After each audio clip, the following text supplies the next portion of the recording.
What's the hardest thing for you to comprehend about the American culture? Story 1.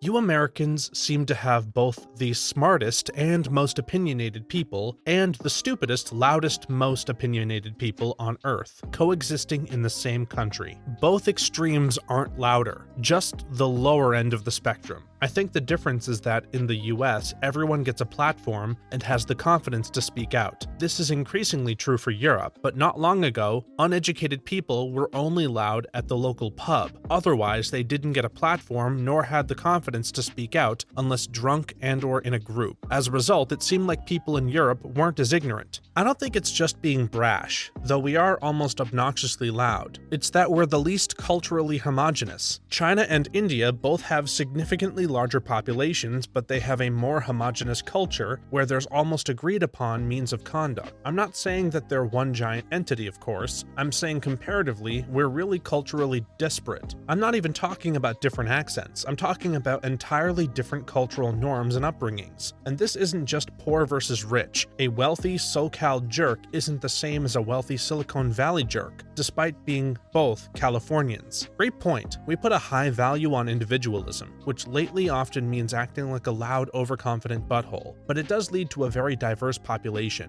You might even say that America is a melting pot of buttholes. Story 2. Having to tip almost everywhere. It definitely makes sense at some places, but I feel like we have to tip at the most random of places these days. It's so weird. I was in a souvenir shop the other day where no real service was given. It wasn't even a restaurant. It was literally buying some scented candle or some crap, and sure enough, the lady flipped the screen around for me to sign and there was an automatic 25% tip added. I had to deselect it to move forward and complete the transaction. I read a story on here about a British Redditor who was walking down the street in the UK when an old American tourist came and asked her for directions. The Redditor gave the directions, and as the American thanked her, he grasped her hand and pressed something into it. When he walked off, she looked at what was in her hand. It was a £2 coin. He'd actually tipped her £2 for giving him directions. Always deselect. I get so mad walking into places and seeing that the register at the courier is a screen that will most definitely prompt me to tip for services I know aren't going to be provided. I used to tip $1 out of embarrassment and being put on the spot every time at these places, but now I'm desensitized and will happily remove all tips and give my signature for the price of whatever I'm purchasing while smiling. It's predatory, and as someone who is extremely well-traveled and has been to several countries where tipping is considered inappropriate, I'm altogether done with America's tipping culture. I don't go over 20%, and I only give 20% if I'm actually sitting at a table and being waited on, or if I'm at a bar and the bartender is super amicable. This is all well and good if serving staff in America got a living wage. Unfortunately, they rely on our tips. See the opening scene of Reservoir Dogs for future reference. Story 3. You are allowed to drive a car at 16, own guns and sign up for the military at 18, but alcohol, behold, the devil's liquid, is only for 21 plus. My dad turned 18 and could drink. Sometime before his 21st, they changed the age and he could not drink. Same with my sister and smoking. She could smoke at 18, and then 3 weeks before her 21st birthday, they raised the age to 21. So my dad and sister have both had the goods taken away and given back at different times by law. Similarly, voting used to be 21. The reason it was reduced was because people who couldn't vote were getting drafted and killed in wars, and there was no way the military was going to let anyone get away with raising military age. Call me an old man, but I don't think anyone under the age of 25 should drink. Alcoholism is up all over the world, including deaths by alcoholism in young people. Lowering the age seems a lot more appealing when you're under it. Story 4. Zero tolerance rule. Who came up with that crap? The victim is the one who is screwed. Either he gets bullied or he gets a penalty for defending himself. That's insane. My school had this. If someone was getting bullied and they fought back in self-defense, both parties would get suspended and/or expelled. So it wasn't uncommon for the victim to think, if I'm going to get in trouble regardless, I'm going to make it worth my while, and proceed to go all out and cause serious harm to their bully. This happened to my brother. He beat the crap out of a guy who had been shoving him around all year. My brother got suspended and the bully was coddled and sent to counseling, etc. My mother ended up sending my brother to another better school. Zero tolerance all began, at least when I remember it, after Columbine, when all the stories of bullying were in the news. That's when I remember that motto entered the lexicon, at least. Story 5. Hearing the bald eagle screech every time I unwrap a slice of American cheese. American here? Fun fact, that stereotypical screech you commonly hear associated with the bald eagle is actually a red-tailed hawk. Bald eagles do not make that sound. They make more of a weird, way less cool chirping sound. I was too old when I learned this for the first time. Lots of bald eagles in the far north of Canada. The first time I heard that in an American movie, I looked at my dad and said, "That doesn't sound like an eagle," and he just laughed. I was maybe 10. It reminded me of when I was watching the Polar Express and they ran into caribou that, for some reason, screamed like elk, or when movies put crow calls in for a raven. I have never heard about this eagle screeches in American cheese. Life is forever altered. Story 6.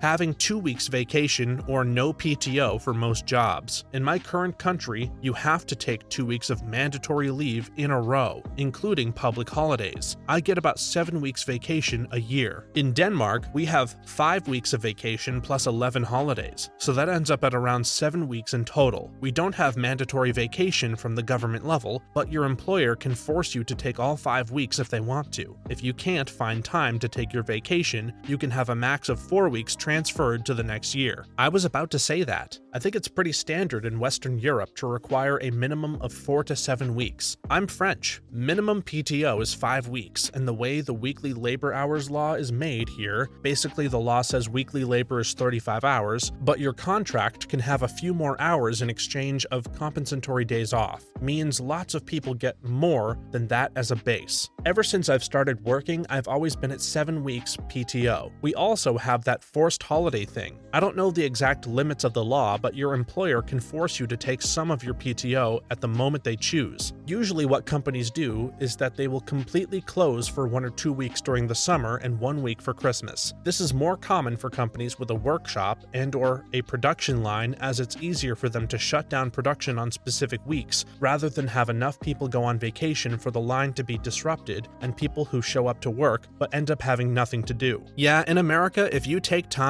you are made to feel like you're lazy or it's some kind of weakness. Like everybody else works, why can't you? It's pretty depraved, to be honest. Story 7. Why don't they include tax in the total price of something? Just include it and make life easier. I don't want to have to do math every time I go there and buy something. It's because there are different tax codes in different places. Each state has its own tax rate, and the counties may or may not, but likely do, have some tax rate. And then the city may have a tax rate applied to the product or service also. Each state, county, city will have a different rate, so retailers who tend to have multiple stores in multiple locations can say the price is $3 plus tax, or whatever the tax rate is for that item in that store in that location. It's easier now with modern point-of-sale systems. They could keep up with it and have prices set for each store, but it's also got a big "this is how it's always been done" mentality with it too, since pricing things manually with a label gun or printer was the norm for many years before modern computing. Make life easier. As a general rule in America, the choice between make life easier or whatever businesses want, our government is likely to choose the latter. You're assuming that most Americans can do math. Trust me, we don't study the receipts. Story 8. School mascots. Where I live, we just have teams and just play matches against people. In America, it's all like, "Go Easttown Eagles, Ooga Chaka," and there would be some person in a cheapo eagle suit spinning a basketball on his fingers or something. You would have a full dramatic cheerleader dance-off before your match. We just shake hands and stare at each other. My school in Eastern Washington had the missionaries as a mascot, named after the missionaries who poisoned melons and meat and got several Cayuse sick. A measles epidemic killed 200 Cayuse, who naturally thought they were being poisoned again. They killed the missionaries, which was the spark for the US to declare the region as a territory and seize it from the indigenous people. Our chant was, "Missionaries, missionaries, we are on top!" Richland High School in Washington State, by the Hanford Nuclear Reservation, had a replica of the Hiroshima bomb as a mascot for 70 years or so. The team was the Bombers. Their motto was, "Be proud of the cloud." The mushroom clouds decorated school buildings, athletic jackets, stationery, and so on. I went to a private evangelical Christian school, and up until the early 2000s, our mascot was the Crusaders. It was eventually changed into the much more politically correct Warriors. Story 9.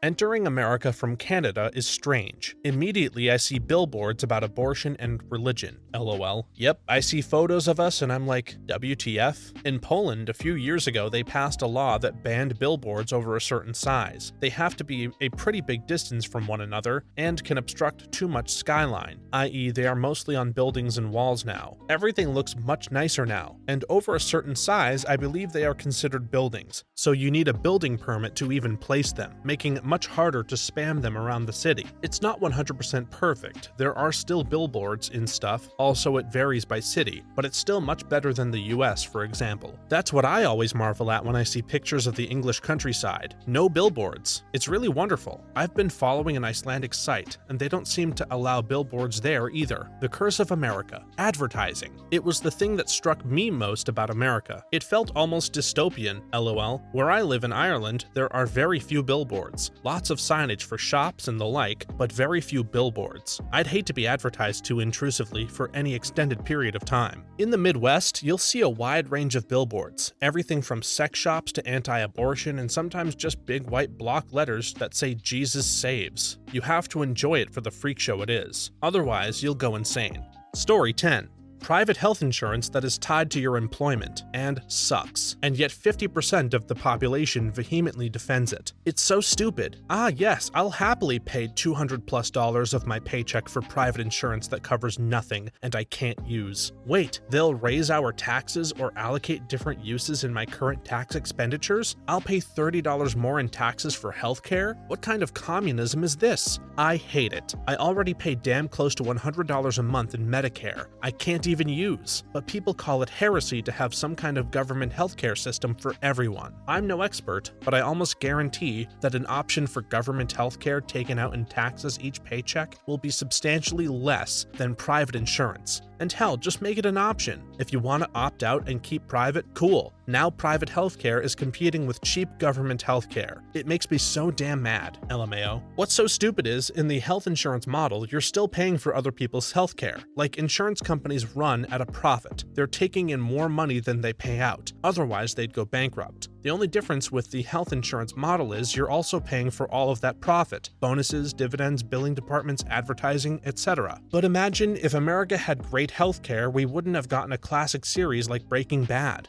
Story 11. For me, as a resident of Russia, the following is very strange and incomprehensible. Walking in shoes at home. Eating large meals in restaurants and stores, an overly consumerist lifestyle, saying hello even to strangers and complimenting them. We rarely do this. We are often shy. P.S. I have nothing against Americans. You are great people. Eating large meals in restaurants. What's restaurant culture like in Russia? Do you go more for the vibes than the food? Not Russian here, but I think what they mean is that the portion sizes in the US are significantly bigger than most places in the world. I'm in Canada, and so things are of course much more similar to the US, but even we are often shocked at how big the meals are in the US. Now, I'm sure this is different as you get higher up in restaurant prices, but the affordable restaurants in the US serve an overwhelming amount of food for most people. It's less that restaurants are more about the vibes and more just that a lot of people are overwhelmed by portion sizes in the US. In Soviet Russia, American hamburgers eat you. Sorry, bad Yakov Smirnoff impression.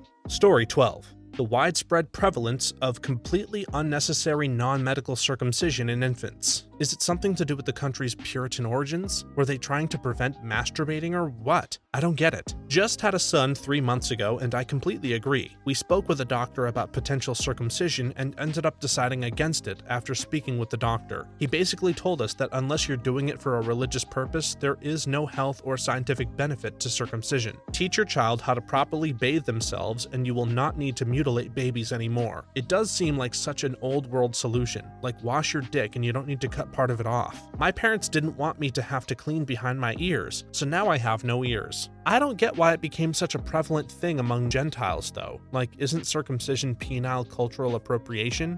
Story 13. As a general rule, it's how friggin' lovely Americans are. There's more of a culture of being effortlessly welcoming than I've seen elsewhere. I emigrated and have never had an ounce of hate. It's been the opposite. People will be nice, won't cross the line when it comes to banter, are really careful not to offend, and will offer you their spare room when you visit, and it's all done with a confident, optimistic smile. Yep, we're one of four things: passively welcoming, aggressively unwelcoming, or passively unwelcoming. Most of us are passively welcoming, I hope. Dunno, I think we're more aggressively welcoming. I was just out to dinner last weekend and a group of out-of-towners were sitting at the next table over. I got a bloody nose resisting the urge to engage them in conversation. In person, we're generally a lovely bunch. You're right, the news does tend to sensationalize things. We're a massive country though, and only the bad stories usually get on the front page. Story 14.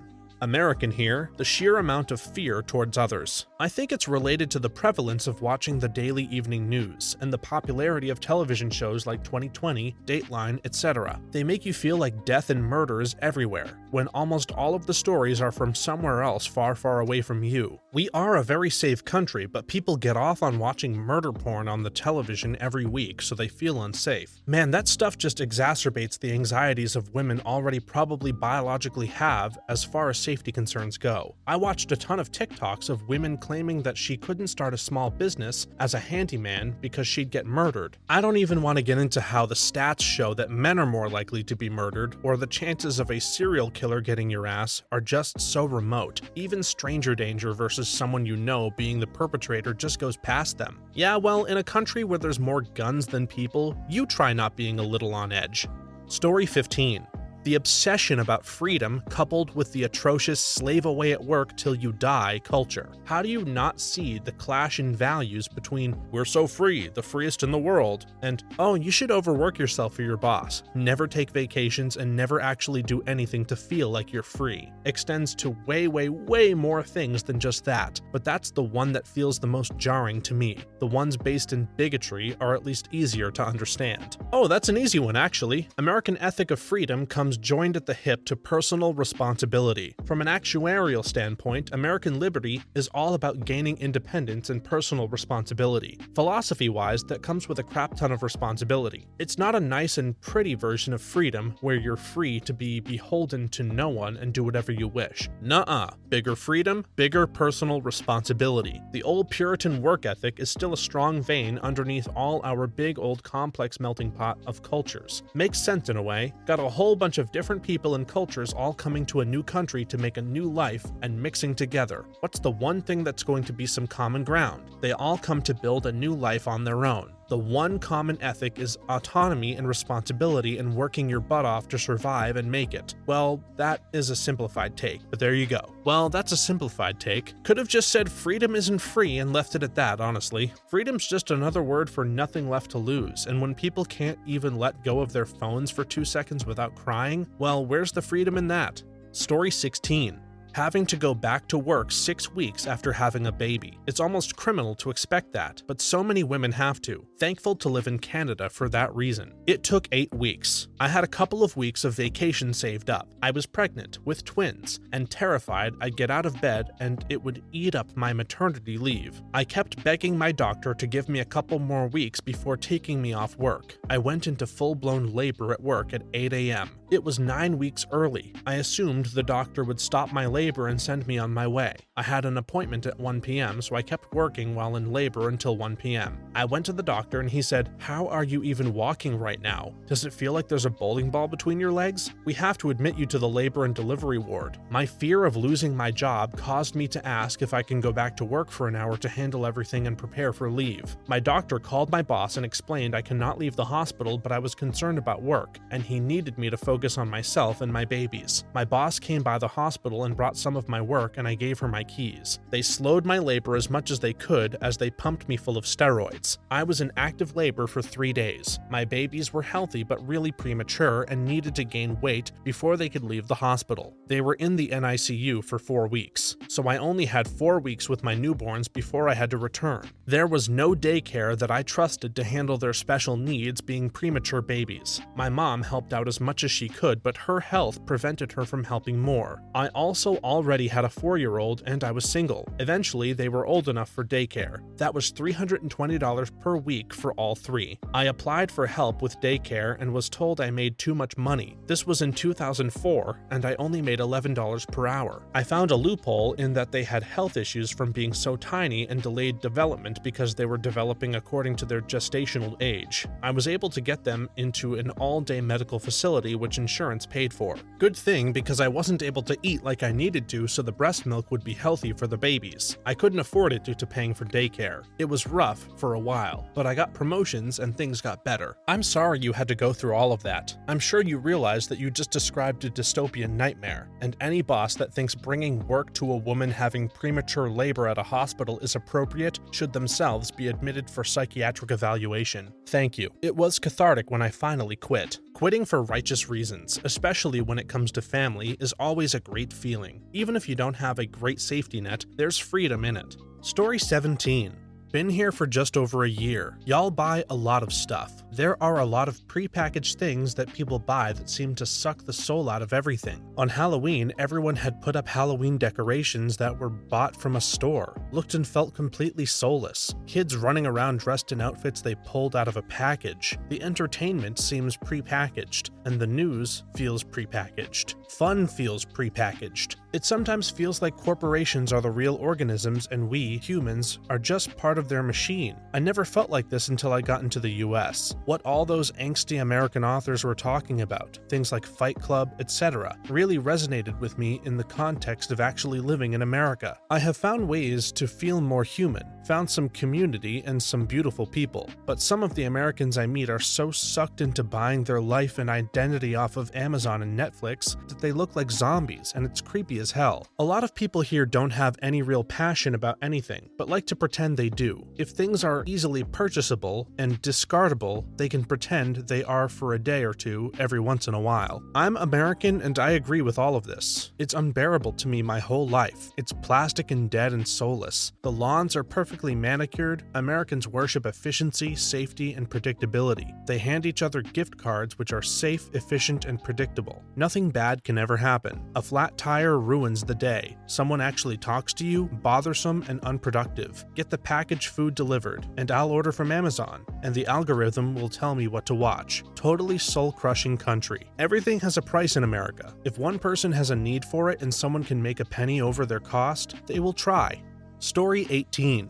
Oh, I'll go. Americans have composed some of the greatest music in recent memory while living in a country that has radically defunded music instruction in schools. That's my favorite one. Never heard this one. Elementary through high school, I played the violin and the violin was provided for free. I got a different one at each school and had class multiple times per week, and after school if I needed more help. Can't really ask for more than that. Any instrument you wanted in the band or orchestra was provided, and that was public school. My partner plays multiple instruments, and that was all learned in their schools. I'm a professional music educator. I wish the schools where I've taught were as supportive as the ones you've experienced. Unfortunately, in many areas, if you don't have the money to buy or rent an instrument, you don't get to join school music ensembles. Without proper funding and support, school music programs will die off, like they are right now, and all the great music we've heard will fade with it. Orchestral performers start in elementary music programs. People, support your music educators. I definitely agree, but I also feel like the best of the best, that is the most passionate, will find a way to play, but that's probably naive to think these days. Story 19. As a European, how car-centric the whole country is. Simply because of how far apart everything is in America. Without a car, you're pretty much stuck in your own neighborhood only. The mall, 30-minute drive if not longer. That nice lake to swim in, 2 hours away. And in some parts of the country, want to visit your neighbor? They're 20 minutes down the road, at the very least. And all of those times are by car, not on foot. And all of this is compounded by a very poor to non-existing sidewalk and bicycle lane infrastructure in most of the country. Meanwhile, my town center with a bunch of stores and hangout places is 5 minutes of walking away. The nice lake to swim in? It's next to the closest city, a 15-minute drive. Yes, I can drive to the closest city in less than 15 minutes. Neighbors, even in the countryside, maybe 10 minutes of walking at most. My own are literally 2 paces, and 4 paces from front door to front door. The distances places are far because they have so much space in America. Lots of space meant they could build homes with relatively large plots of land, and towns/cities would be far apart from each other. After all, why build houses right next to each other when you have the space to give each house plenty of room around it? And why build towns or cities minutes away from each other when you have so much space you could ride horses for days and still be in the same state? And this was way before cars became a common thing. I live in the same town as my parents, but 30 minutes away, and the only public transport, rarely used by anyone above the poverty line, would take hours. It's just the way of the land and the crappy transportation system. Story 20. Everyone in the US is a main character, wherever they go. It impacts how they interact with the space and the people within it. Everyone in Europe or Asia seems to operate as a part of the collective. There seems to be overall less ego. This is obviously a generalization, and there are glowing exceptions to both, but something I have struggled with as a foreigner living in America. Collectivism versus individualism. The US is the latter. There are pros and cons of both. Ego and individuality are not the same thing. You can operate as part of a collective down to the littlest actions and have an ego about it. Also, everyone in America is collectively acting similarly. Its range of actions is much broader. We were raised by Hollywood to be the main character though, and we export it, but Europe is much more individualistic than you're saying. After all, individualism was founded during the French Revolution. Story 21. The resistance to accepting that some of their systems are broken or wrong. They aren't that old as a country, and I can't understand why they stand by some of their systems instead of accepting it as an experiment and changing what doesn't work. For example, the healthcare system being a death sentence for some Americans, their gun laws resulting in the death of too many children, and even the two-party system. I understand no country is perfect, and my own government, the UK, is a fucking mess in itself, but America appears to be just a terrible place to live at this stage. Rich corporations can buy both politicians and news media. The result is scaremongering about healthcare, guns, climate change, etc. The gun lobby loves selling guns. Hospital admins make massive fortunes. ExxonMobil doesn't want to fix climate change. These are powerful moneyed interests, and there is no concentrated moneyed interest on the other side. Only the general welfare of the populace. They carpet bomb TV with disinformation, and the voting dummies lap it up. Kind of like Brexit and its empty promises. People are brainwashed into interests that just really aren't beneficial unless it's for the rich, and individuals have so much pride thinking they're in the right when really they're not applying critical thinking logic to the nonsense they're believing. But billionaires have more money than they'll ever be able to spend throughout multiple lifetimes, and I myself have no problem with just being comfortable or being humble. Believe me, we definitely know that our system is wrong, but we feel powerless to change them right now. Story 22. School shootings. This is a uniquely American problem, and they honestly think that throwing more guns at it will help. What they don't know is the rest of the world looks through face palms and then slowly cares less every time there is one. People who say this is a uniquely American problem and say they honestly think that throwing more guns at it will help actually don't. They just realize that restricting them hasn't helped. It used to be way easier to get a gun and there weren't shootings. Almost all of the recent shootings in the last 30 years or so have violated an existing gun law, and most proposals that come down the pike when an event occurs would not have prevented said event. Many of us just want to move past gun control so we can actually address the societal issues that have led to the current crisis. We have plenty of people in the UK who would love to do a school shooting, but there's no guns, so they go nuts with a penknife. They seriously scratch a passerby and it might make the tea time news. In all honesty, we've had a few people lose their cool with a machete, London Bridge attacks, but lack of guns really helps to keep society safe. So you can't just move past gun control. Society will always have some loose cannons. Just do yourselves a favor and don't arm them with AK-47s. Nobody needs one. There's literally no argument that can defend that. Only a small contingent of Americans believe this. A majority of us are very tired of this nonsense. Story 23.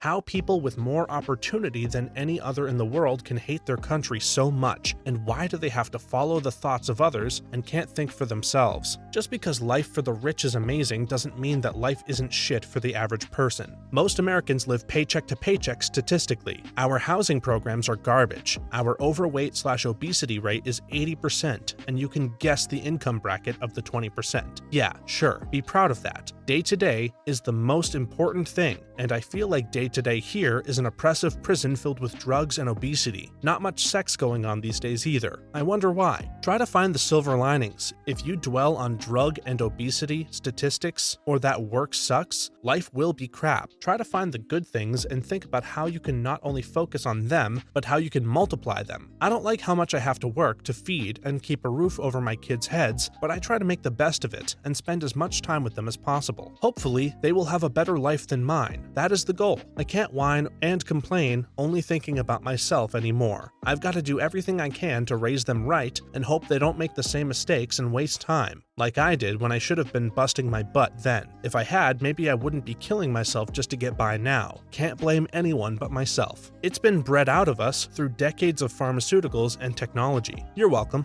Story 24.